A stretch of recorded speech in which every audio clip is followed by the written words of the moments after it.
Welcome to Talking Giants, presented by SeatGeek. I'm your host, Bobby Skinner, here with my co-host.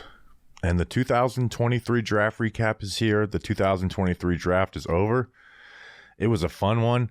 This is the most excited I've been for a draft recap probably since 2020. You know, when I was an Andrew Thomas guy, right? You get Xavier McKinney in the second round. I liked how their day 3 went.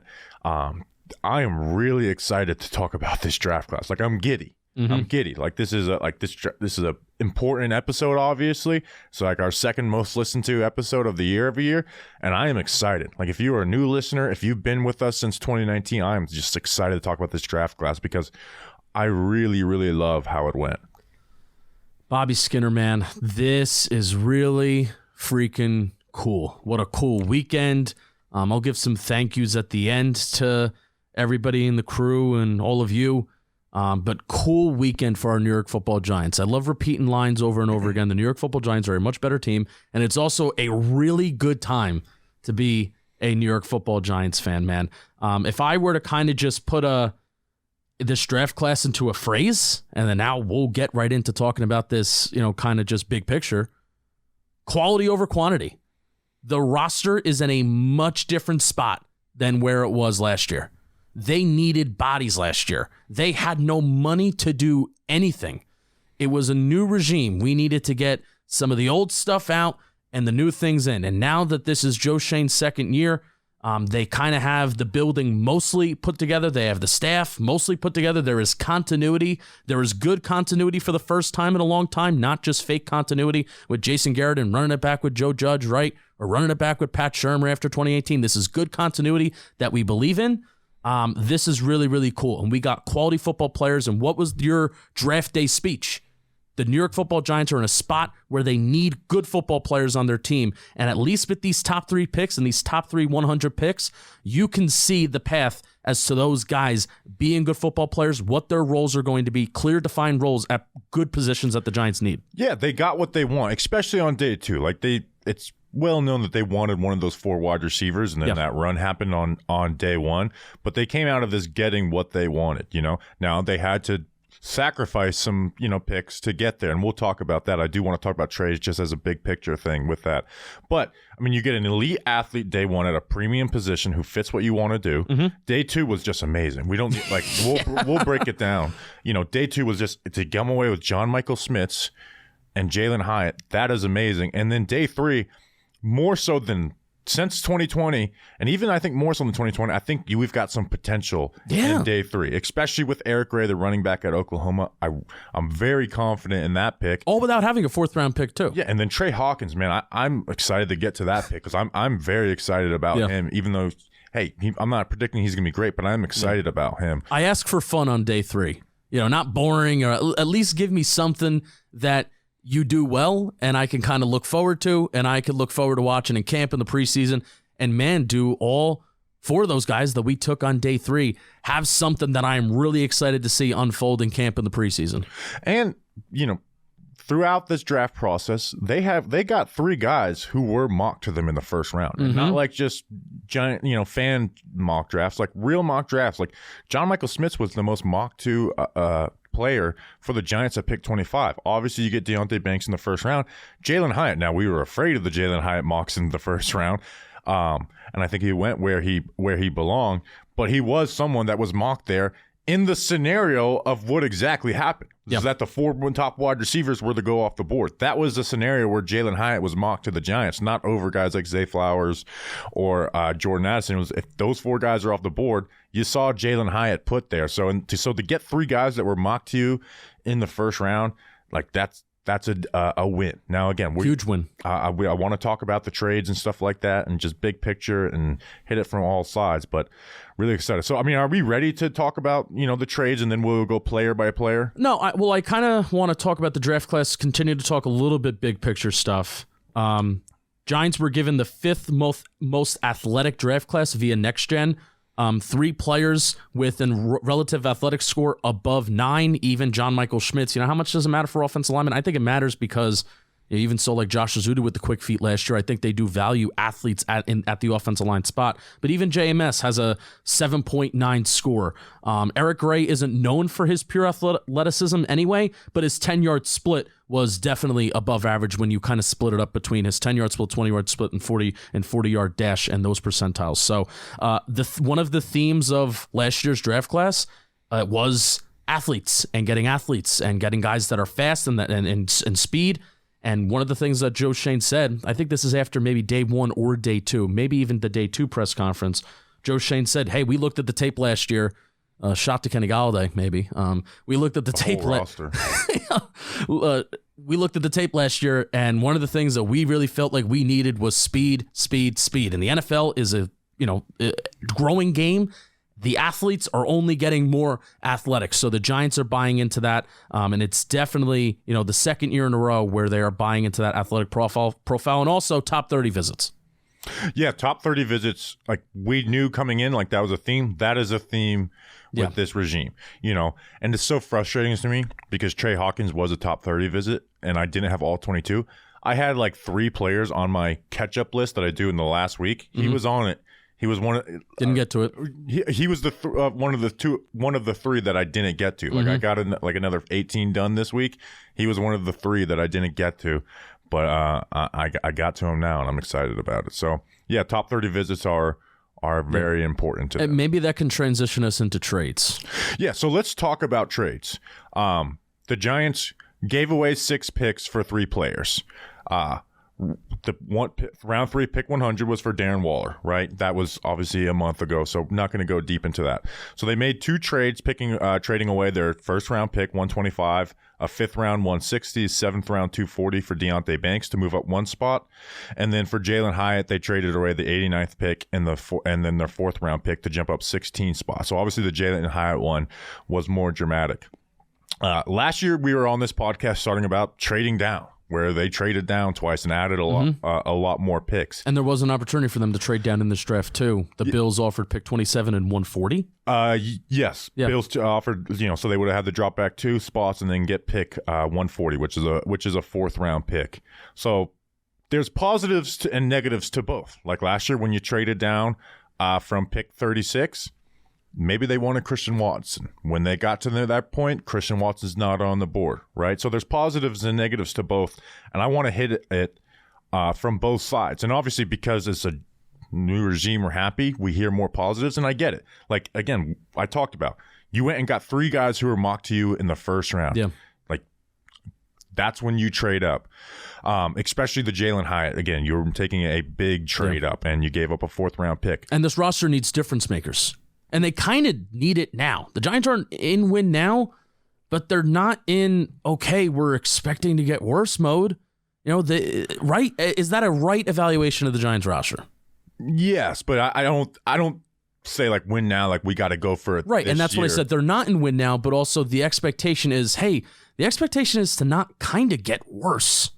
At least from a performance standpoint. Maybe not wins and losses because the schedule gets harder. So they need difference-making players, and that's what these top 3 guys can do for this year and then also for future years as well. But keep going. But I do want to push back on these picks, these day 3 picks, they're probably not going to be good players, right? And I agree with that, right? Like there's less than a 50% chance that those guys are going to turn into good players or solid players. But if Joe Schoen is a good general manager, right, he's going to have to hit on day 3 picks. Right. Like Dave Gettleman was the worst, one of the worst day 3 draft evaluators we've ever seen. And he still got, in one draft class, Julian Love and Darius Slayton. So you say, hey, these 4th and 5th don't mean much. Well, if Joe Schoen is a good GM, he's going to hit on day 3 picks. You could have possibly just traded away Darius Slayton and Julian Love to move up 16 spots for Jalin Hyatt and then 1 spot for Deonte Banks. So you got Daniel Bellinger in the 4th round last year. So they are valuable, and the whole idea is more darts, right? Like they're not likely, but the more darts you have, the better chance that you hit on one of those guys. Lottery tickets. So the Giants aren't in a like, hey, did they want to get their guys. They got their 3 guys, but they're also not in a position where they're 3 guys away. Like, they need to build up this roster. Yeah. There's still depth issues on this team on almost every single position of the field besides wide receiver. And even wide receiver, you don't have that one guy yet. Right. And you got a lot of guys on expiring deals or Slayton's on a 2-year deal where you can get it out of it after 1 year. So, and in the right now, like, they traded away their 5th round pick, right? They got Eric Gray with their 2nd 5th round pick. What happened one spot before that? The Bucks jumped the Giants for a top 30 visit, and you see Brian Daboll a little bothered when they're making that pick. Visibly frustrated.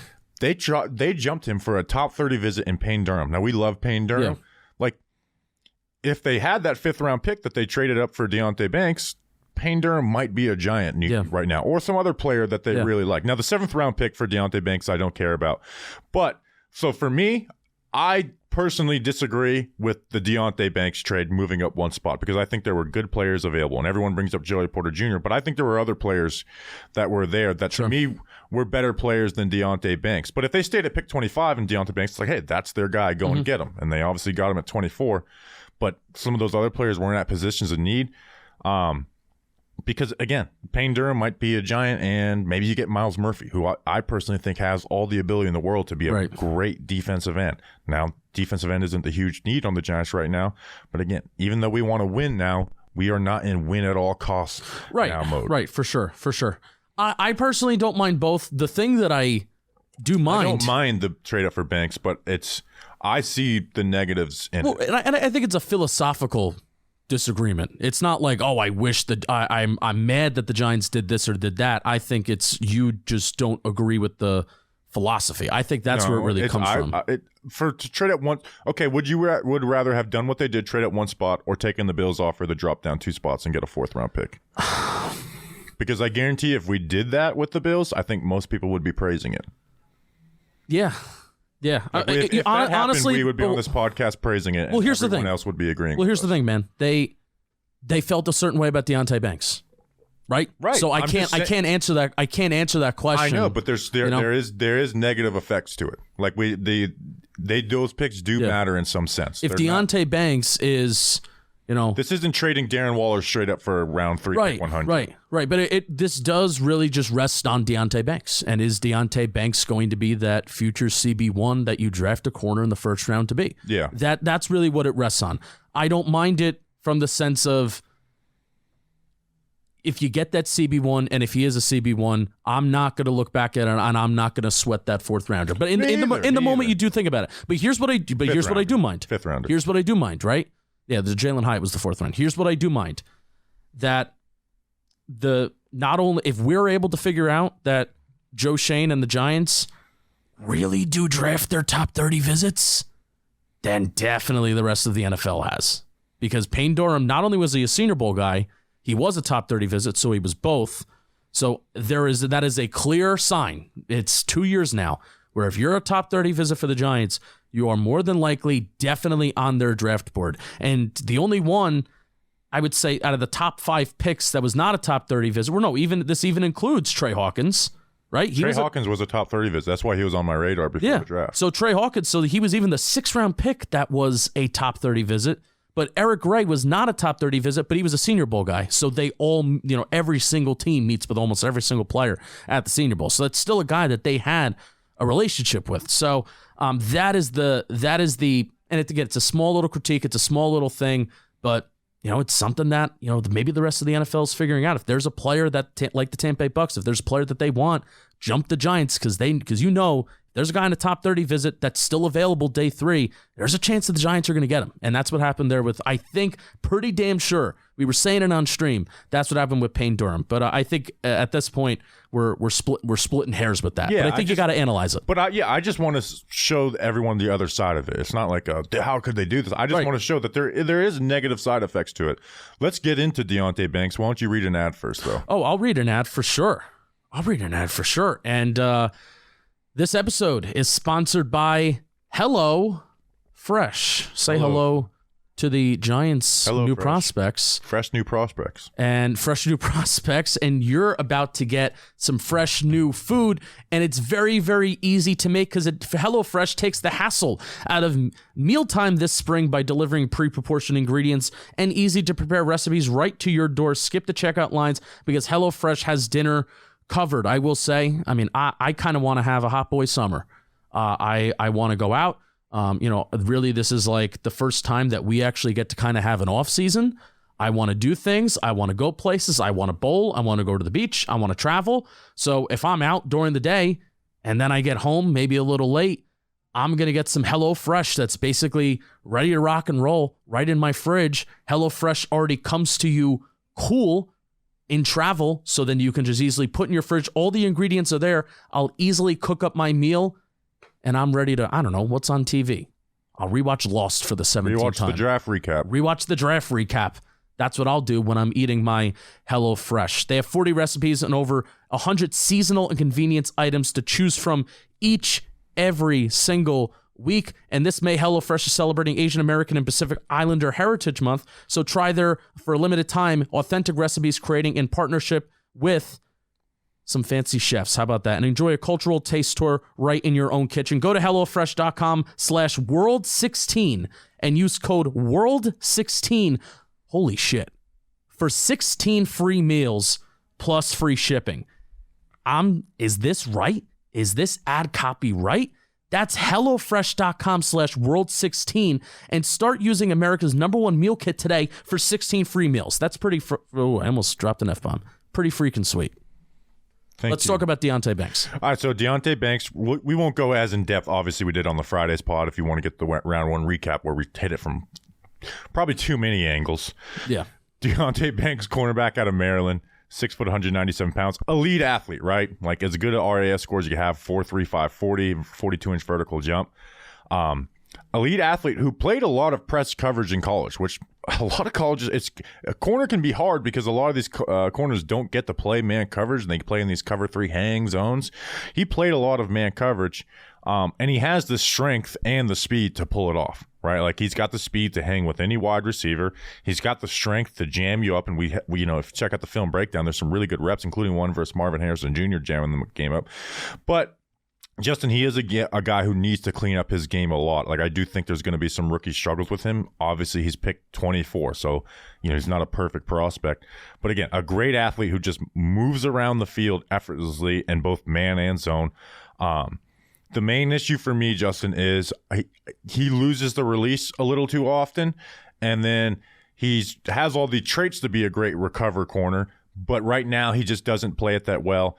And then he has some of the worst penalties in the class, like unnecessary. Like, it's one thing to be a grab and you get caught here and there. There's plays where he's just straight up like tackling wide receivers because he gets beat, and that's why the 30-plus yard play stat can be a little skewed. And out of like all the top corners, he is the one who gave up the most touchdowns with 4. So like Deonte Banks will be good, like really, like his grade is great on film, and then the negative plays can be consequential, which again is which I see rookie struggles.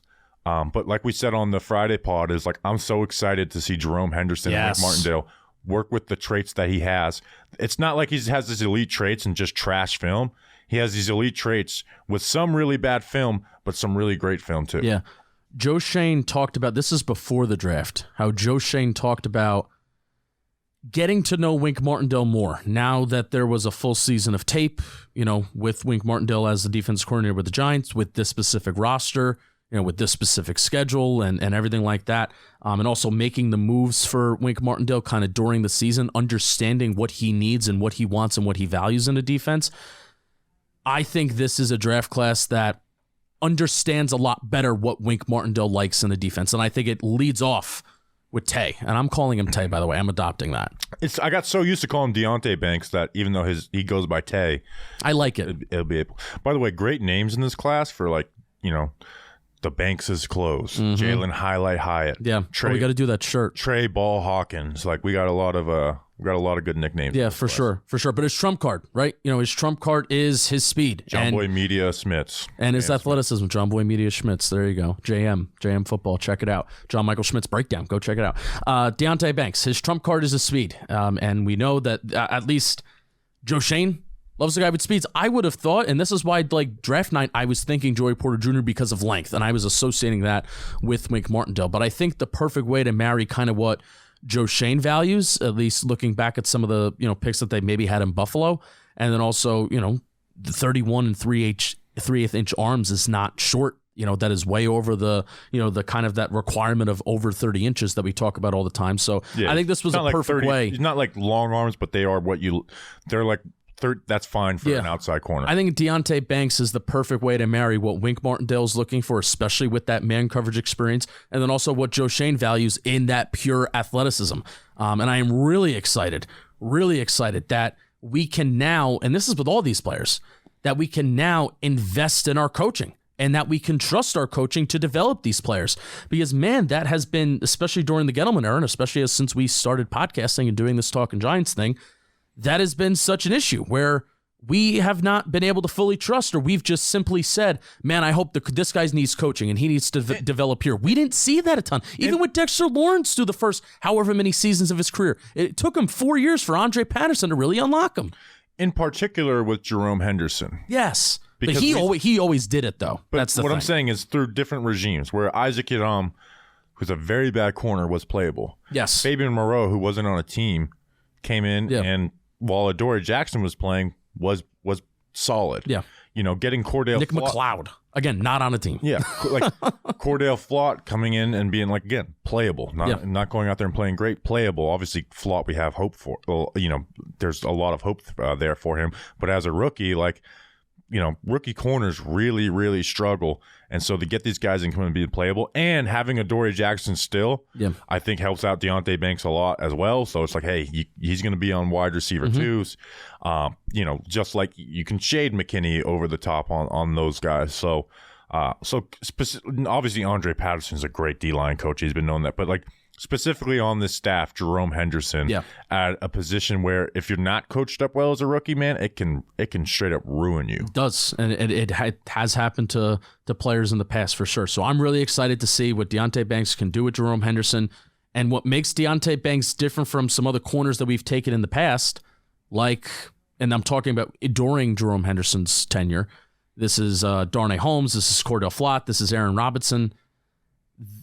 Deonte Banks is going to play right away. Yes. And he's not, you can baby him, like you said, by kind of putting a safety over the top, and you can, baby's a harsh word. You can help him out. You can help him out by doing that stuff, but also, dude, there are some expectations for Deonte Banks this year. Not the world, but there are some expectations for Deonte Banks to go out there and have moments this year and to show development and to show some sort of promise. So that is the difference between Banks and your typical second, third round rookie corner, that this guy is expected to eventually develop into a CB1. So those moments need to start to happen kind of this year. Yeah, and he's got all the ability in the world. Absolutely. So we should, even if there is struggles, we should see flashes of really good. I'm excited. I'm really excited. If his rookie season's over, and you see just growth throughout the season. Yeah. And you see flashes of really good, but there's some bad in there, that's good. Now, if it's a rookie year where it's struggle city, then it's a little worrisome because cornerback is a position that it's a very tough transition from college to the NFL. Now, what Banks has on his side is that he's been put in those press man situations a good amount. And when you put him in zone, and I actually got heat for this, but like go look at the numbers back it up too, is that right now, even though he is a man corner, he's better in zone. Like he plays more free. He's more of a playmaker in zone. Like most of his pass breakups came in zone. His only interception came in zone. His better completion percentage is in zone because, hey, he's not worried as much. A lot of the stuff stems from the release. He's playing a lot more free. And there's even times where he's making like extraordinary plays where, hey, I see that ball going. That's not even my zone. I went and go and attack it. If closing the cushion from the outside to a seam, a slot wide receiver going up the seam, like some good stuff like that. So, Deonte Banks, welcome to the New York Giants. We're excited to see you in camp and get to work. Next, I'm so sad that we had to wait to talk about this guy because There has not been a draft pick by the New York Giants I've been more excited to talk about since Andrew Thomas. And that is round 2, pick 57. No trade up, no nothing. Minnesota center John Michael Schmitz. Like, it makes me so happy that we are recording this podcast and I'm getting to say that name and not in the context of I would have taken him there. Like, I have not been as happy about a pick since Andrew Thomas in 2020. And did you, we streamed every single second of the NFL draft. I knew that it was going to be him. We did it for a little bit, though, when the Bears traded up ahead of us. Oh, shit. They need a lot of offensive line help. And they actually got one of my guys, Tyreek Stevenson, the spot before. Yeah. But after that pick was made, I was like, this is John Michael Schmitz. Yeah. But, I mean, again, the draft goes weird. Teams do things you don't expect. So it was like, please say, Lawrence Tynes, please say those 3 words, John, Michael, and Schmitz. I need it. John Jacob Jingleheimer Schmitz. Just kind of telling the story of him as an eval for us. I do a midseason mock draft every year. Grump, who was on the stream with us, I was like, check out this guy, John Michael Schmitz out of Minnesota. He's like one of my guys. And he was one of those guys who like went before my pick in the second round. And then we go down to the Senior Bowl. There's higher expectations for Osiris Torrance at the Senior Bowl for offensive lineman. He not only went down there and was the best offensive lineman. He's one of the best players. In my opinion, he was the best player. Yeah. Like, I can't name a player who went down there and played and was just a better player than John Michael Schmitz. I think he has better offensive line film than anybody in this class not named Peter Skoronski. Like, obviously, Paris Johnson and Broderick Jones deserve to go ahead of John Michael Schmitz. Younger, tackle, position, more athletic, more upside. But John Michael Schmitz, to me, had the second best film out of any offensive lineman in this class. And at the Giants' biggest position in need. And again, this was a guy who was talked about at pick 25 in a serious manner. We didn't have any centers on this roster. And to me, you got the best interior offensive lineman in this class by a good margin.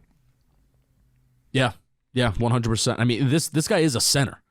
We're not talking about, he's a guard. Maybe he has his 2020 season, his 2021 season. He had some center snaps. He had some center games. He has some experience. He's got to make the transition over. No, this dude's a center. And we got our center. We got it. We got him. When's the last time? I love saying this. Here we go, being a typical Giants fan. When's the last time, that you could say that the Giants just had a pure, flat-out center? And it's a shame that Nick Gates' leg snaps in half, and then that's kind of like lost for him. But dude, this feels really good. And I kind of had like a pander moment on Twitter today. But I mean, I think this is true, right? Let's look at the biggest 4 investments on the Giants offensive line and the four of the projected starters, right? Andrew Thomas, pick 4 of the NFL draft, first round. Premium value, premium position. John Michael Schmitz, pick 57, second round. Josh Azudu, pick 67, projected starting guard, early third round. Evan Neal, pick 7, premium position, high value, top 10 pick. We have been begging for what feels like a half century for the Giants to invest in an offensive line. They have done it with the draft capital, and then even you include Mark Lewinsky, who, they're paying a good amount of money to be a guard and to be a solid guard. They have put the investment in the offensive line. 80% of the offensive line are top 75 picks. Now it's just time for these guys to go out there and be good players. Yeah, and that's what John Michael Schmitz is. I thought he was the only center in the class who should come in right away and start. And that includes Joe Tippmann, who went. Yeah, because he is a center. This guy, 35 career starts, only missing 2 games, one because of injury and then one because he opted out over the last 3 seasons. He is a center. And just, awesome. Let's just talk about him as a player, his film. Like, to me, this is what stopped him from being a first rounder, is his athleticism is solid, but it doesn't have the fastest feet in the world. And then pass protection, like, he needs to be quicker sliding to the point of attack. Like, he lets guys get to that half man. We even saw that a little bit down at the Senior Bowl. Some fake one-on-one reps, but nonetheless, it did happen.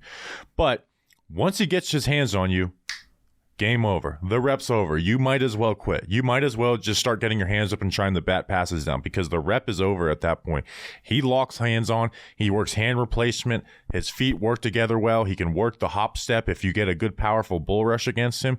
So in pass protection, again, he needs to slide his feet to the point of attack better. If he doesn't do that, he's going to have issues. And I do forecast some rookie struggles in pass protection. In the run game, I do not. I think this guy's going to come in day one and be a really, really good run defender in every single type of play that you run. You know, like the only thing he's not as athletic as Joe Tippmann to run out on the pin and pull, but you can use him in that type of stuff. And again, he fires off with good leverage, good posture, and a nice punch. And his hands work really well working leverage. He has a wrestler's background. And you put him on reach blocks, not only is he going to get to the spot, he will bury your ass. Because on those reach blocks, defensive linemen are shifting their weight, and he will put your ass in the ground. And if you're not, he's going to turn his shoulders or turn the defensive lineman's shoulder. He's going to flip his hips around. And he has just that, when it's just those single drive blocks or double teams, like great punch and placement, gets that initial good punch. And again, the wrestler background, understands leverage and angles to win that. Negative in the run game would be getting to the second level. Like he's hit or miss with his target, like getting to the target and timing of it, and he can be a little herky-jerky. But again, I thought this guy was awesome. Like he was my want. Started, you know, Friday before the draft starts, like somehow, some way. Like talking about trading up. Yeah, you were willing to trade up for JMS. Yeah, I would have traded up for John Michael Schmitz if we need it. You didn't have to. You get him at 57. We talked about it in our offensive line preview that like it's not crazy that he might fall. And he fell, and the Giants got him, man. And I haven't been happier about a pick since Andrew Thomas in 2020. All right, so I hate to go this way. Why am I going this route, Justin? But I feel like maybe we gotta. We see a lot of the time interior offensive linemen struggle year one. It's almost like beginning to be like a cornerback conversation. Like the two positions that may struggle out of the gate quick is cornerback and interior offensive line. I mean, I think you saw it with Kenyon Green a little bit, who you know, he was your draft crush last year. Is center different from like that guard spot? Josh Azudu came out and really looked bad, but then he sat for a couple of weeks, and then he looked better to finish his rookie season before he suffered the season-long injury. What are you projecting John Michael Schmitz to be? So center, it is an easier transition to the NFL as long as you have the strength, which John Michael Schmitz has. Like a guy like Luke Weipler, like I kind of projected him falling because like he just doesn't have the core strength to hang in the NFL. Like Mozzie Smith didn't just beat him a couple times; he beat him on every single rep. You know, a guy like Garrett Bradbury, who was drafted by the Vikings a few years ago. We saw that when the Giant, you know, Dexter Lawrence, he's everybody, but that, you know, in particular, but Garrett Bradbury, we went into that game knowing they had a struggling center, even and coming off injury too. So he doesn't have that strength issue. But again, like I mentioned with the negatives in the pass pro, sliding his feet, you got to get to that point of attack. Once he gets to the point of attack, he's going to be fine, right? And there'll be some struggles. Like we talked about it during the stream. NFC East, the defensive lines are nice. That's where my brain's going. We talked about the Cowboys adding guys, the Eagles. Guess what? Everyone wants to talk about those two guys. The Commanders have the best one out of the division, you know, with Jonathan Allen and Daron Payne. So yeah, not expecting perfection coming in, but we got a really good center, and I think he's going to be like a Pro Bowl level type player. Love it. All for it. Rock and roll. I don't want to move on because I just want to sit here and talk about John Michael Schmitz. I know, all day long. But film breakdown on JM Football. Yeah, make sure it's. I had a couple people ask about it. It is on the John Boy Media Football channel. By the way, all the film breakdowns are sponsored by Manscaped. Ooh, the draft is here, and the most exciting prospect is the prospect of being perfectly groomed head to toe with our friends at Manscaped, and that's pretty good because I'm pretty excited about the prospect of John Michael Schmitz. Manscaped has long had their Lawnmower 4.0, but in 2023 they have the Beard Hedger to ensure the face of your franchise is a pretty one. Have you seen John Michael Schmitz clean shaven? A lot of people said he looked like me. I don't see it. That's right. The Beard Hedger and Lawnmower 4.0 are a franchise-changing combo that will have you looking at your roster with pride. The Lawnmower's skin-safe technology reduces your nicks and snags while making it all the right cuts on hair. Now it's time to make sure you look good out there with the Beard Hedger and its 20 positions of precision. This powerful cordless trimmer helps you customize your look with a rotary wheel that has 20 lengths while only using one guard. If you haven't upgraded your grooming tools already, head to Manscaped for a champion-worthy roster reset. Get 20% off and free shipping with the code GIANTS at manscaped.com. That's 20% off plus free shipping at manscaped.com when you use code GIANTS. Go from Mr. Irrelevant. Do you remember Mr. Irrelevant? No. Des Juan Johnson out of Tulane. No. Go from Mr. Irrelevant. Go from Desjuan Johnson out of Tulane to a first-round pick like Deonte Banks with Manscaped. Thank you for sponsoring everything that we've done this draft weekend. We love you, Manscaped. You'll be glad you did. All right. Next, this is the guy everyone's the most excited about because it's wide receiver and it's a fast wide receiver. So the Giants traded up 16 spots from pick 89, packaging pick 128 with it, like the performance package of Manscaped. Wow. To pick 73 in the third round for Tennessee wide receiver Jalin Hyatt. And I'm almost guaranteeing that this guy was number 2 on their board to John Michael Schmitz. Like, again, top 30 visit. They wanted speed. Like, everything that's pointed to it is wanted. And then they traded up 16 spots for him. Did you mention the top 30 visit? So, yeah. So there's it was very much a clear want for him. Obviously exploded this year for Tennessee. Everyone remembers the Alabama game, 5 touchdowns, over 200 yards. But he had almost 1,300 receiving yards and 15 touchdowns this year. We'll talk about him as a player. But, Justin, this changes, and with other moves this offseason, how this offense is able to play and how defenses play the Giants more importantly than how the offense plays. I hope so. How defenses plays the Giants. I hope so. Because guess what? We were lining up in 11 personnel with only one person how defenses had the respect deep, and that was Darius Slayton. Now you can line up in 11 personnel, and you have Darius Slayton. You got Jalin Hyatt on one side. You got Paris Campbell in the slot. You can interchange those two guys. And then you got Darren Waller at tight end. Guess what?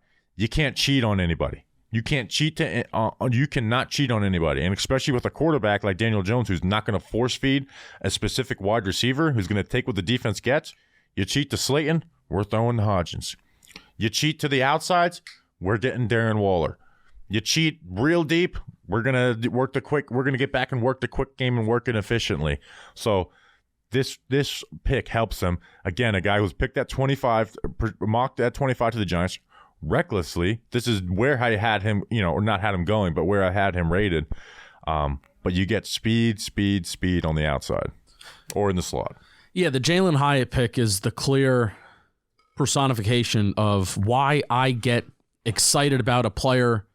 Like, I'll get more excited about Jalin Hyatt in the third round versus the first round. Like, that's just how I operate. Obviously. Like, when we talked about our wide receiver preview, when we were talking about Jalin Hyatt, we were talking about, like, 25 is insane. We were like, if he was always projected to be a third rounder, we'd be saying what we're about to say right now. Yeah. So that's why I don't really give grades. I try and give perspective before it comes, which doesn't make any sense. But, but that's just kind of how I operate as a football fan. I look at somebody and I'm like, well, where's this guy being projected to go? First, second round? Well, I don't know how I feel about Jalin Hyatt as an end of the first, early second round guy. But, I mean, you're talking about this is, pick 74? Awesome. Yeah. Awesome stuff. I mean, and I just made a bad, depressing turn to look at Daniel Jones' intended air yards per passing attempt to give myself a reminder on what it was last year. We criticized Jason Garrett and Joe Judge in 2020 and 2021 for not throwing the ball deep down the field enough. It was 7.6 and 7.2 over 2020 and 2021. Now, I liked 2022's offense. It was more centered around the quick game. It was more yards after the set stuff up deep to have stuff come open underneath. Right, but still, I mean, the Giants' offense somehow got worse in explosive pass play rate. Like, they got worse, and the intended yards per pass attempt went down to 6.4. That's like, when I say bad, it's not bad meaning the Giants' offense wasn't good. It's just bad that's one of the most conservative offenses in the National Football League. And it's because interior O-line, Evan Neal at right tackle, and lack of wide receivers. We had that debate all last offseason. So now, with the investment in the offensive line, with the jump, hopefully, God willing, Evan Neal takes up right tackle, and bringing in so many wide receivers, but also, most importantly, Jalin Hyatt is a guy that is going to stretch the field. Oh, and also, everybody always forgets, Darren Waller's on the team too. Yeah. So let's just talk about Jalin Hyatt as a football player. A slender wide receiver, and he got most of his production by simply running past defenses, right? That Tennessee offense is not transferable to the NFL, where you have those wide splits, where you have free releases for Jalin Hyatt specifically. And that's why I'm not really looking at like, oh, he played mostly in the slot, because slot at Tennessee is not slot in the NFL. Right? Like you're playing slot at Tennessee can be outside wide receivers in the NFL. Yeah, the splits were so wide. You'll be like in the slot and you'll be on the numbers on the field side. So I don't really look at that for him. But where you do look at it is like limited route tree, right? Like it was verticals and curls. It was a track meet, right? Like it was and hell, he excelled in that track meet. He's got the speed to run past you. You want to hear the line? Tennessee's offense is a track meet, and Jalin Hyatt was the track star. Yes, very much so. So just basically just running past people. Now it's not just simply running in a straight line. Like he set these routes up. Like he would tempo them. He would use some influence and then burst out of it. And then he saw it in the curl, like the curl routes. His curl routes were really nice. Like he was able to get that vertical sell and then come back to the ball. And the vertical sell kind of set up everything else in his game. Like he had some good post routes. Now, basically, unless it's a vertical, a curl, or a post, any route that needs like you need to keep momentum through the stem of it, it was very bad. Like they were sloppy. They almost looked lazy at times. Obviously, they weren't coaching that stuff up at Tennessee with the offense that they ran. But there were some very rounded routes, very uncrisp, not using any influence out of it. That's the stuff that needs to be coached up on. Now, in the quick game, like those little stutter, step and go type of routes, how Isaiah Hodgins won a lot, great in those. And obviously, he's going to be a lot faster than Isaiah Hodgins. But he's good at breaking down the defender and then burst cutting out of it, whether it's a out, a slant, those type of routes. But any route that needed like, hey, you need to be quick in and out of this, and we don't have time to stutter step like you do in the quick game. Those struggled. Even like the post routes where he did get success, like he had a touchdown versus Brian Branch, they weren't the cleanest ever. It was just the vertical sell was able to sell them. So, and again, we've never seen him deal with press. And he's slender, so there's obviously some worry there with him, but I think they're going to move him around. But something we talked about on the live stream is difference of being picked at 25 and picked 73. Huge. We're not the expectation is not to be a wide receiver one now. Correct. The expectation is not to be a wide receiver one. The expectation is to be a threat on this team. Yes. And to be a good and to grow into a good wide receiver too. So it totally changes the outlook on Jalin Hyatt, where if he was picked at 25, the expectation is for that guy to be the guy, right? You know, if they were to draft Zay Flowers, and again, you could always come and get more guys, get somebody else and then put together a good tandem, but him being picked here changes the expectation where, again, we're not expecting this guy to be wide receiver one for the New York Giants for the foreseeable future. Yes, that's such a great point. Foreseeable future. Such a great point. And, I have some stats for you. 75% catch rate with an average depth of target of 14. That is absolutely crazy. And again, Tennessee's offense, say what you want about it. These are still the numbers, and they're still pretty insane when you look at it. He also averaged 7.3 yards after the catch per reception. There was a 58.3% success rate on targets of 20-plus yards.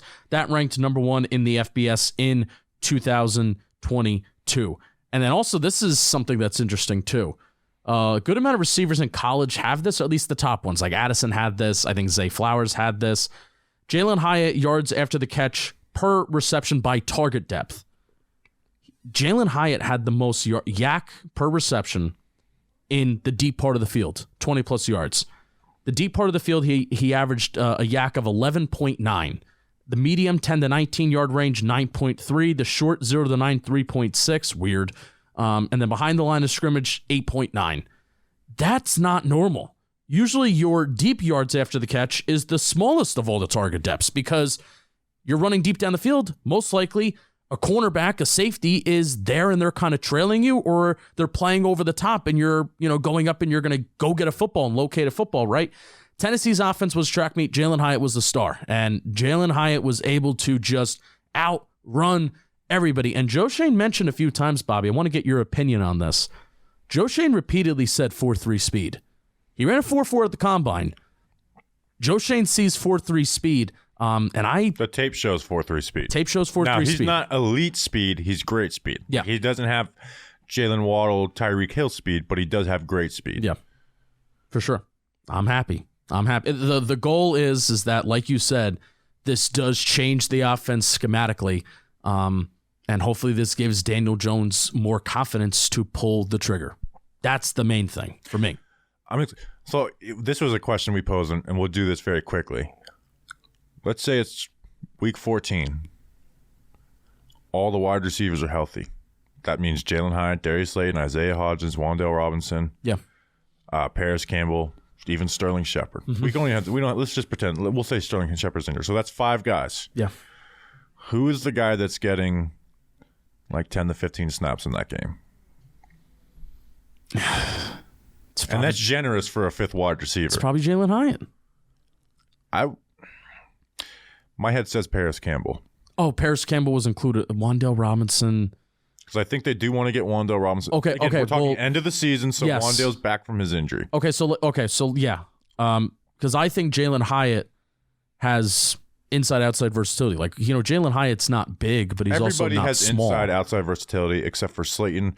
Hodgins, you can move him in, but in reality, he's an outside wide receiver. I kind of like the idea of Hyatt as this, again, not big, but also not small. Or Wan'Dale doesn't have outside versatility. No, but I like Hyatt's potential to be like this big but not small slot guy that can maybe stretch the field from that spot. It's just so much harder to stretch the field from slot in the NFL. Because of safety play. We have seen Daniel Jones, utilize a slot wide receiver deep. Remember Golden Tate? I mean, that's just what they did, and we know Brian Daboll is willing to adapt to what the quarterback wants, and we know he's willing to adapt to that kind of stuff. So there's a lot of names you just named. And I didn't mention Sterling Shepard. Yeah.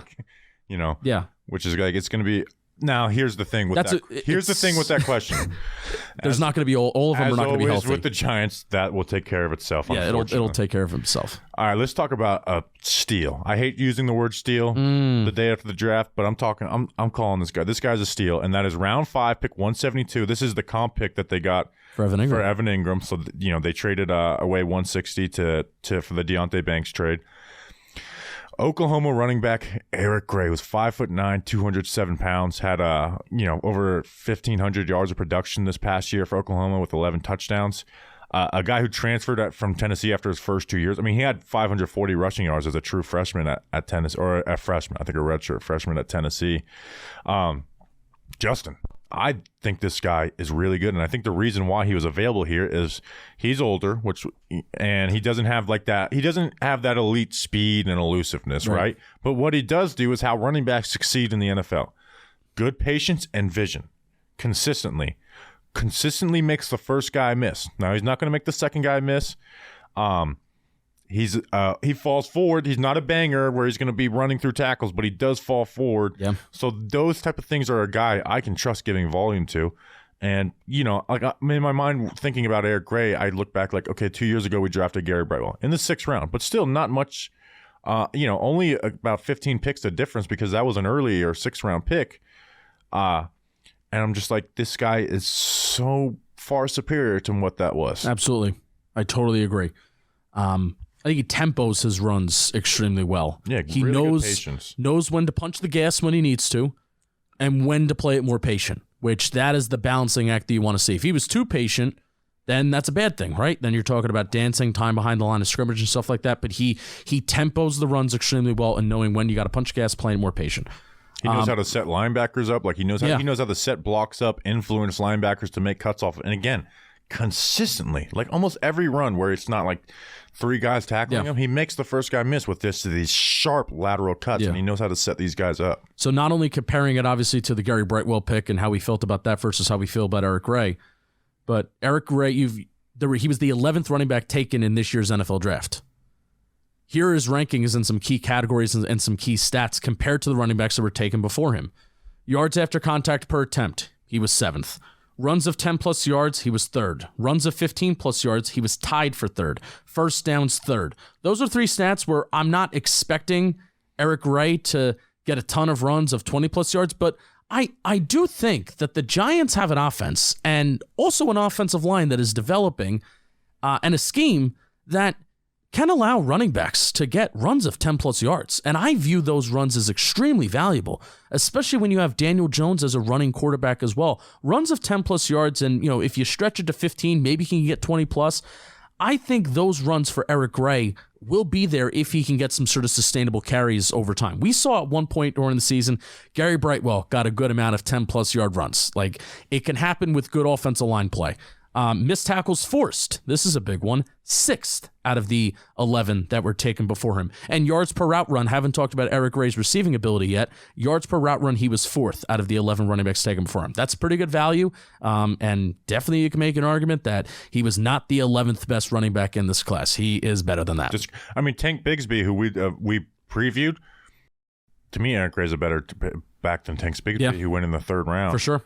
Doug Analytics is actually in the chat saying 53% success rate, which is 3rd best in the class. Positive rushing yards over expected, which that's a metric that I really like to look at as well. And part of that is he doesn't create negative plays by screwing things up in the backfield.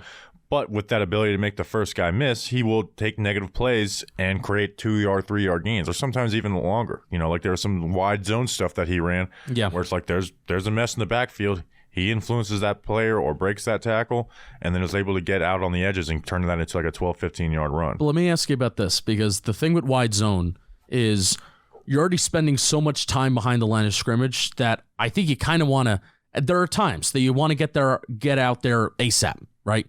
What kind of scheme or play design does he fit? Oh, you put him behind the tackles. Like you put him in gap. That's what I thought. And gap runs, right? Because then that's where you have to have, hey – this D lineman, he's got a 2 gap. This linebacker's got a fill over on this side. And that's where he's great at setting those players up, setting those blocks up, and then you're making your one cut and going. And again, he does that stuff consistently. Also, a lesser talked about with him, he is a solid route runner, right? And he has very soft hands. He catches the ball with his hands. He knows how to influence a linebacker. And he can actually run a route, right? He's not just, hey, we're running swing passes or screen passes. Like, he can run a flare route. You can line him up out wide, and he can run a slant with some good tempo.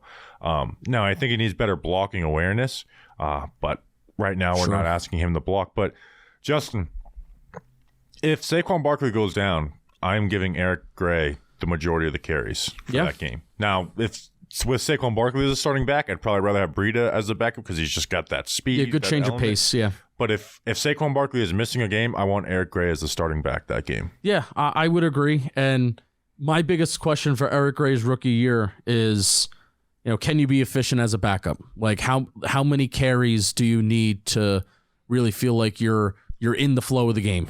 We saw Wayne Gallman, a guy like Wayne Gallman. He was not a good backup. But then he finally got like the full-time starting job when Saquon Barkley goes down with the torn ACL in 2020.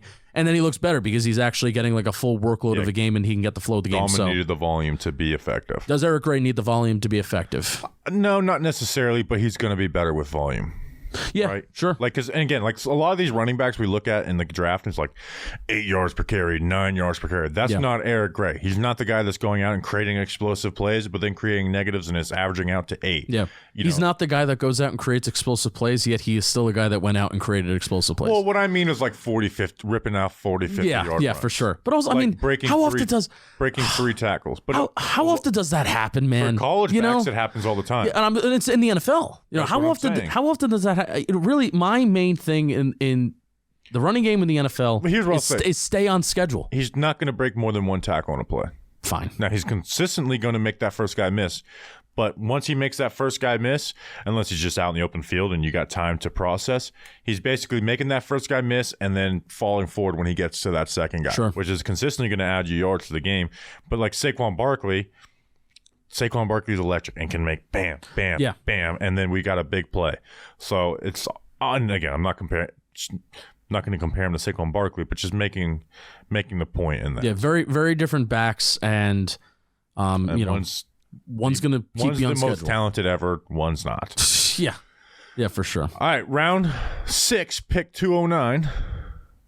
But first, I figured we'd do that before the ending to thank you. Or no, I want to do it now. I guess I want to talk about Tre Hawkins so bad. I know we want to talk about Tre Hawkins so bad. Tre Hawkins, you hear that? Where did that come from?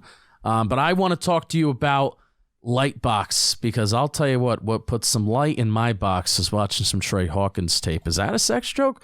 Looking for some help gifting help this Mother's Day season. That's a sentence. Let Lightbox lab-grown diamonds do all the work for you. Lightbox lab-grown diamonds. They make diamonds you'll love with the pricing you'll understand. From sparkly studs to brilliant necklaces. I can make an argument that Tre Hawkins is a sparkly stud there. How do you like that? From sparkly studs to brilliant necklaces, these gems will make her jaw drop, whether it's for your mom or your spouse. Getting her a stunning stone from Lightbox lab-grown diamonds is a guaranteed win. Get the rock in your life, the rock they deserve. So this year, skip the stocks. Instead, become MVP of Mother's Day with a gift that she'll never forget. Use promo code TalkinGiants10 for 10% off your purchase. Shop Lightbox lab-grown diamonds and use code TalkinGiants10 for 10% off your purchase. Bobby Skinner, you'll be glad you did, and we're going to be glad that we're talking about Tre Hawkins right now. Round 6, pick 209. The Giants drafted cornerback out of Old Dominion, so we lost Ocean Jimenez. We got to get another ODU guy on the team.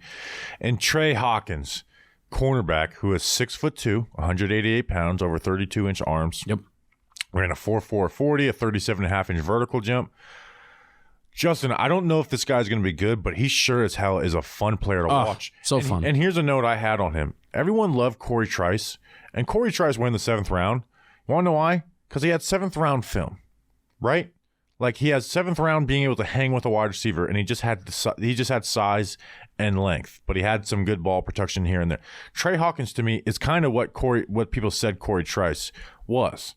Not what the people who really, really like Corey Trice, but like your average person said Corey Trice was, which is a big, long, yoked-up athlete who can move around really well. While Corey Trice can run fast in a straight line speed, he had no change of direction. And again, he does have really good change of direction and is very quick with smooth hips. He's eager to pounce out of his back pedal, and it has good burst. Now, there's a lot of stuff that needs to be cleaned up about his game. He's got really bad awareness, bad anticipation, and zone coverage. He looks lost. But he is an athlete. He has the size and length prerequisites that Mike Martindale wants. Yes. He plays with an aggressive nature. He has that change of direction. And what he's going to be brought in here to do is play press man. At Old Dominion, they barely had him play press man. Mm-hmm. A lot of it was off man, which he had, again, a bad time anticipating that type of stuff. Now, he's got to get better at that stuff to ever be a guy that's going to play, right? So this isn't me being like, he's going to come play press man and be great. But they're going to let him play what he wants to, what he's going to be the best at most. And he's got to grow, obviously. He's a 6th-round pick. But he is a fun-ass player to watch. He's a violent player, too. Yeah. First play I watched of him, he's literally body slamming a guy. And the second play, they're like, him and the wide receiver are fighting. Yeah. And then in that game, that was the game against Coastal Carolina. In that game, there's like 4 more plays where I'm like sitting back after the play, just laughing my ass off. Tre Hawkins is just body slamming dudes. He's running dudes over. He's hitting with his shoulder. And he's being really, really stupid fun. That's the phrase that I'm going to adopt here. Tre Hawkins, he started all 25 games the past 2 seasons. According to Dane Brugler, he had a write-up on him, made noticeable improvements as a senior. His penalties dropped from 6 to only 1 in 2022. So I was happy to see that, he was a little grabby, especially at the top of the route. I kind of saw that too. But apparently the grabbiness problem was worse in 2021 because 2022 only 1 penalty, which is pretty good, pretty solid. Tackling clinic. I think the epitome of what you want a physical player to be who plays hard and gives their all. If there's something that you want to say in a day 3 player, it's a dude that plays hard. He's going to play to the whistle. He's going to play with an aggressive mentality. And he's a really good athlete too. That RAS score is above 9. Tre Hawkins wants to eat you for breakfast and then take your lunch money too. That's frankly what he wants to do. I actually saw. What's crazy is as violent as he is, he can struggle with taking off blocks. So yeah, where he struggles, one, when he's in off-man coverage. This is what I wanted to reply with, kind of not go at you, but just reply with. There were some plays, and I, really in-depth watched the Coastal Carolina game. There were some plays where he was playing off coverage, whether it is in zone, sometimes, zone or man coverage, exactly where you're supposed to be. That's hard for me to determine sometimes. But if he's playing off coverage, I thought that he sensed some things well. and kind of being in two places at one time. So if take for example, he's an outside corner and he's playing off coverage. The outside wide receiver is running a curl. The slot's running a fade. He's off coverage. He senses, kind of tries to jump the route a little bit with with the receiver that's running that little curl route, sees that the quarterback pump fakes there, but maybe then looks to the slot and then kind of dives back, goes back to give support to the slot corner that could be getting beat on that fade. So I do think that there are times where his awareness is bad, and then I think there are times where I think his awareness can be there, and some of the times where I saw his awareness could be there in some of the high IQ plays, it wasn't off coverage. So you could be right, I could be right. Well, they didn't play press man off, so obviously right. There's very few times where he played press man, and he did look good when he played in press man, but they lived out of off coverage at Old Dominion. And there's times where like he's got the flats and they're running stick and he's just not covering the flat, right? He's getting lost in the sauce. So again, and there's also times where it's like he's in off coverage and they're coming up to him at the stem and he will try and jam from like 5-7 yards deep, and he will mistime it, lunge, and then he'll get smoked. And then some other negatives is like he's bad at the catch point, right? Like he's got all this leaping ability, but there's times where he just gets mossed, Or there was one time gets beat on a fade. There was one time where I was hoping it would be a tight end. Like it was in double coverage. It was a good throw, good catch by the receiver. I was hoping, I'm like, man, is this guy a tight end? Is that why he was able to go up there and get it? No, it was a wide receiver that kind of just went up there and get it. And you're hoping that a guy with 32 and 1/8 inch arms, he can maybe go up there and make a play. But he had a little trouble with that at Old Dominion for sure. Beat on a corner route too. Now, and again, this is against lesser competition, so we also have to judge him on a bar. But what you don't have to do is look at his size, the way he's yoked up, and the way he can move around, and that's real deal stuff. And again, that's why I said he is what people wanted Corey Trice to be, which is a long corner who has flashes of greatness and has room to grow, and is not losing anything because of physical ability. It's a lot of mental ability. Where Corey Trice did lose stuff because of he just can't hang on with breaks. Sure. Right, and that's why he gave up a good amount of plays at Purdue. And again, there was if you just look at the numbers, I mean, he gave up 806 yards in 2021, 448 in 2022, which again is not good. So there's a lot to clean up about his game. Like we're not sitting here saying he's a good player, but he's a fun player who has an athletic profile that you can work with. And I hate to do this too. This is with both Hawkins and Owens. There's a clear path. The way that I think these guys are going to, they have a chance to make the team is by special teams. And man, does Hawkins, with his physical ability, I can easily see that translate to being good on special teams. And we have one of the most well-respected special team coordinators in the... We do. Very well-respected in the building and in the league. It's very well-respected in the building. All right, let's hit round 7 and close it out. Round 7, pick 243. We got Oregon defensive tackle Jordon Riley, 6'5", 338 pounds. This is probably the pick that was, to me, is the one I don't know. I don't have like a path for him being a good player. There's a path for him to be like a 5th defensive tackle. I think he's going to come in and compete with DJ Davidson, and I like him slightly more than DJ Davidson. But what he does do well, Justin, is one, that size is beautiful, 6'5", 338, and he's not chubby.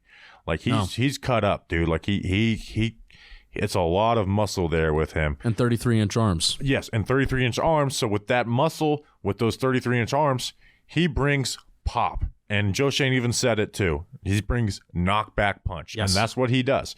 He has these hands that land, knock back, extend, and can steer offensive linemen. But where he struggles is he doesn't have he doesn't have the lower body strength. So like even in pass rush, he's not going to bring any pass rush production, but you can see this in it, is that he'll get good push, right, on a bull rush, but it putters out because he doesn't have the foot drive to keep driving through it. And then when you see him like face double teams, he will get beat pretty like he's not going to win versus double teams.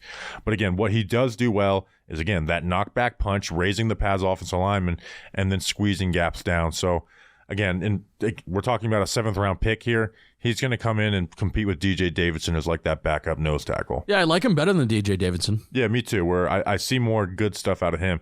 DJ Davidson has a better anchor and, again, lower body strength, and he's probably a little bigger too, at least, width-wise. So DJ Davidson has that for him. But I think Jordon Riley's got like those good flashes there. Yeah. Now again, he's never going to 2.5 tackles for a loss and a half a sack the last 2 seasons. And he transferred a couple times from UNC to Nebraska and then Oregon this past season. So again, I don't have any expectations for him to be on the roster in 2025. Okay, right, fair. And we're talking about a 7th round pick here. He's also super old. But I think there's a really good shot he's on the roster this season. Yeah. I think he's turning 25 in May. I think I don't have that fully confirmed. I didn't find it on like a good reliable site, but I mean he's been in the NCAA for years. I mean, I turned 25 in March. That's the same age as me, and I've been out of college. I graduated college May of 2020, so this is my like 3rd year out of school. So I mean, maybe because of the whole transfer thing plus the COVID opt-out year, maybe he is like the same age as me, and that's like crazy old. I'm going to see if I could find wasn't on the Beast? He's not on the Beast. Remember when, I will say, Dane Brugler tweeted out that he had every single player covered on the Beast. Jordon Riley is not on the Beast. Well, I think his name is on there with... No, it's not. I didn't find it. I'm going to see something. I'm going to see something. Let's see it. I'm seeing something. Let's see if I agree with everything you said. I feel like he plays high, but that's just because he's so big. His pad level rises throughout the rep. Yeah. Because he doesn't have that lower... But also he's just so big. 6'5", 338 is insane for an interior defensive lineman. He's the anti-Kalijah some are calling him. He is... Do we have an age? Do we get it? I'm going to get it. You're going to get it. Give me a 10-second count. There's a good rep that Nick Filato clipped up of when Riley was at Nebraska. Just John Michael Schmitz just buried him. We got height, weight, pro day stuff, no age. Damn it, you were right. I don't know if it's fully right, but it makes sense since he's been in 3 schools. So he gave 30 write-ups on players. Jordan Riley was the 31st. So come on, Dane Brugler, do the. 30. Oh, so he was on there. Yeah, he has just lists of guys combine days with rankings, but not like write-ups. Okay. Dang, that's like the one place to go and find guys' ages. All right, let's finish off this draft class, Justin. Oh, PFF. With a safety out of Houston, round 7, pick 254, Gervarrius Owens out of Houston. Guy played in a lot of different places, box and deep, but mostly deep, a little bit of nickel too at times. Guy who's able to put tackles for loss, good ball production. Justin, we'll talk about him as a player, but just to wrap him up, aggression is his best friend. It's also his worst enemy. Gets him in a lot of issues. But again, I think he's a confident player who does have NFL body and traits to come in and challenge for depth, especially at the safety spot where there isn't really all they have is depth outside of Xavier McKinney. They don't really have a second starter level player. Yeah, for sure. My final note on him is the same as yours. One of those players, I could see the coaches in a room with Owens being like, I'd rather you be aggressive and maybe miss once in a while versus be a pussy. Like that's, I think that's kind of how you summarize him as a player. Senior captain for this year. Started 4 years for Houston. 42 starts and only missed 1 game in his last 46 games. 361 career special team snaps. This does kind of feel like a special teams pick. He has another guy with a relative athletic score above 9. He's a super long safety, 32 1/8 inch arms, 6 foot, Bobby said 195 pounds. He is 23 and a half. He does not give up on plays. He has one of the best chase down efforts I've ever seen in my entire life. I mean, you're talking about this is like a 50, 60 yard play for the offense. And Owens is on one sideline. The play and the catch happened at the complete other side of the field. They wound up meeting at the 10-yard line in the middle of the field. And at what speed are you playing at, man? So he is an athlete. He's going to go and get it. He has some ball production. 14 pass deflections over the last 2 years. He's got good ball skills. The frustrating thing about him is he doesn't have good hands. I was watching him versus Kansas, playing from deep, tight end on and over, great man coverage, closes the cushion, fights for that inside leverage. We got an interception here, and it just goes right through his hands. Yeah, for sure. So I would even apply this to his work in the run game. It's his work. It's his work in the run game, and it's work in the pass.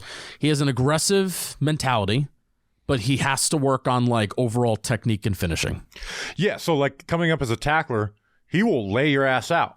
And then he'll miss the tackle because he's not coming in as a form tackler. Which you got to wrap. Got to wrap it's up. Fun, but you got to wrap up. Yeah. And again, he's very eager to come up and fill in the run game. Now, sometimes that'll get him in the wrong fit, right? He's not filling the alley the correct way, or he's running inside and they bounce out. But he does take on blocks well with some good strength. Now, just playing like safety, right? Like, obviously, big run defense is a big part of that. In zone, I don't like it, right? He can be caught out of place, with some like play action. There's time where he's the center field safety, and he's running up, and he's right around the linebackers, and they're hitting a deep post. He leaves his corner hanging, and they got a deep post over him.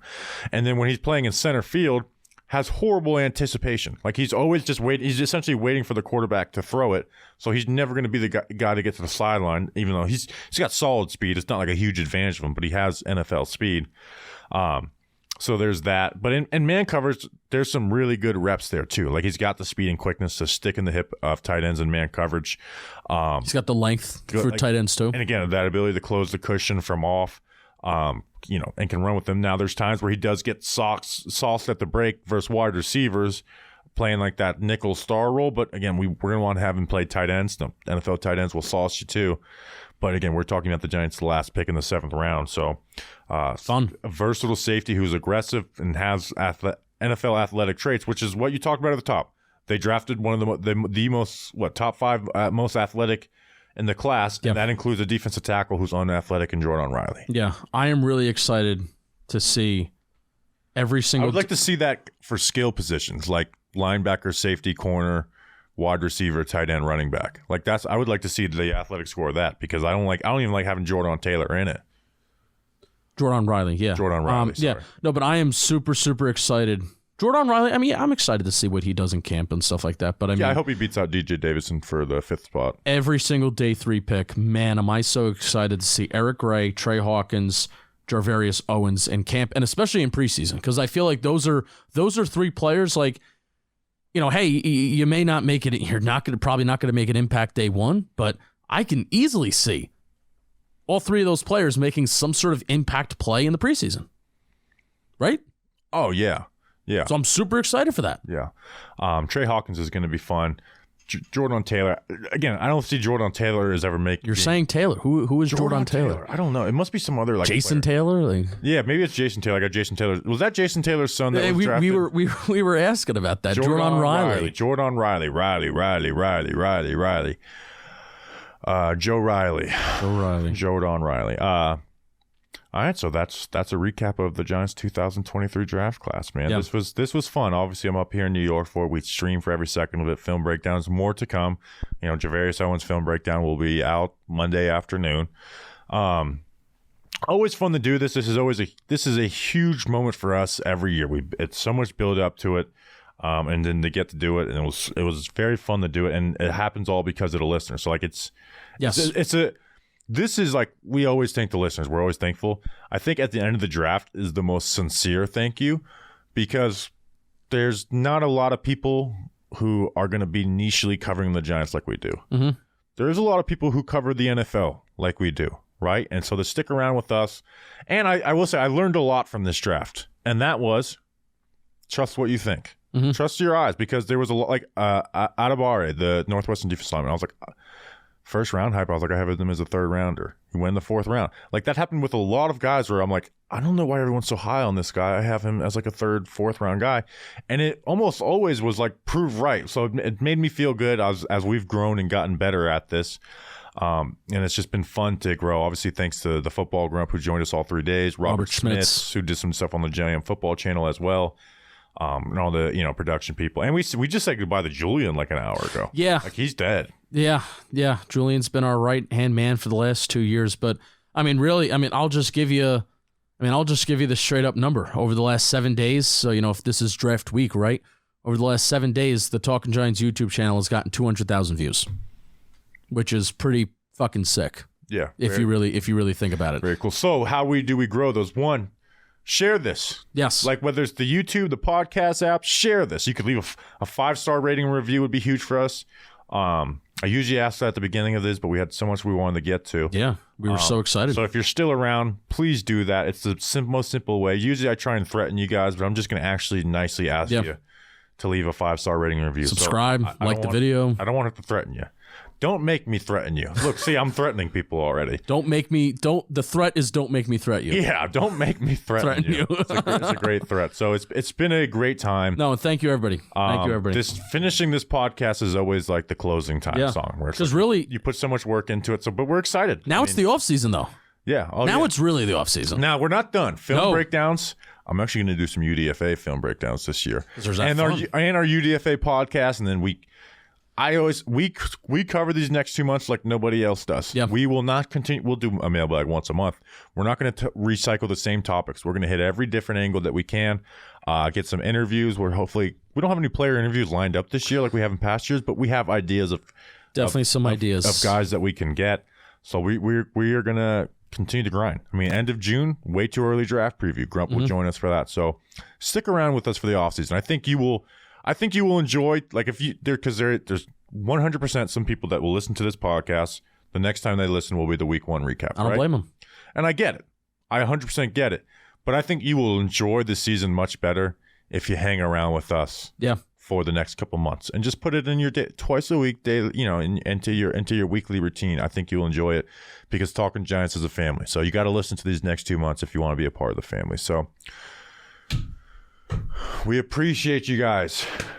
We'll see you on Thursday for your undrafted free agent recap. We know you guys love that. Love you guys. We appreciate you. See you in Florida. Until then, let's go Big Blue.